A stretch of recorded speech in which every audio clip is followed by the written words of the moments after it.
the SEC were investigating this group, very similar to like the movie Boiler Room.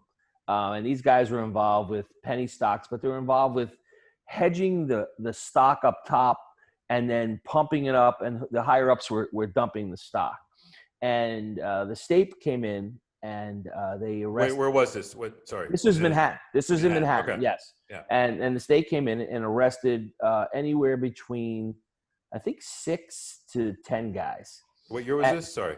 I want to say, I'm off the top of my head, this goes back to either between 2004, 2005. It was one of the largest bails I've ever written in state history, in commercial bail history, was written in this case. It was a $5 million bail. I don't want to name the kid because, he did his time. He came home. Good guy. I actually had a great relationship with him.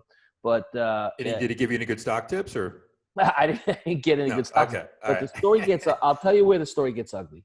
There was one young man who was involved in this trading of one of these stocks. How many people were arrested, by the way? I off the top of my head, going back 15 years ago, I think it was anywhere. I did about 7 to 10 bails. So I'm going to say anywhere. I think the indictment might have had about 12 people on it. Okay. And one of the young men. And they were all from the same firm? Sorry. Yes, all from the same firm. All Okay. from the same firm. Yep. And one of the young men was a young kid who got into the firm late and might have been only made anywhere between 2 and 3 trades. And the judge on the case was livid. He set bails that were huge, phone book number bails, $1 million, 750, 3 million, 5 million. And why is that? Because it's a flight? Because he thought they had enough money to be a flight risk? No, I think he was just pissed off at Wall Street. I think he was just pissed off at the white collar world, and he was fuming. And he set this kid's bail at a high number. I think it was $3 million. You weren't upset with that? Well, at that point, I couldn't believe the bails were being set, but this kid couldn't make this. This kid was from like the Lower East Side. He was a nice young boy, and he was like, what the hell is going on here?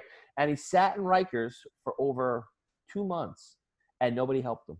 None of the hierarchy that were involved in this case helped him, and everybody was, it was a dog-eat-dog world, and he got involved with some gang members that were shaking him down inside. And they were beating him up, and he ended up hanging himself.